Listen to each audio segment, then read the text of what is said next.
The gut microbiome is like a rainforest inside the body, with trillions of microbes shaping digestion, mood, and immunity.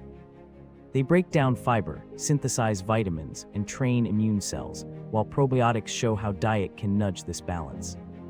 Picture a tiny traveler in your gut, unlocking snacks and producing short-chain fatty acids that feed the gut lining. Humans host about 100 trillion microbes, outnumbering our own cells, and a varied diet keeps the community healthy. Takeaway: eat a colorful, plant-rich diet, limit unnecessary antibiotics, and enjoy fermented foods as part of a balanced routine.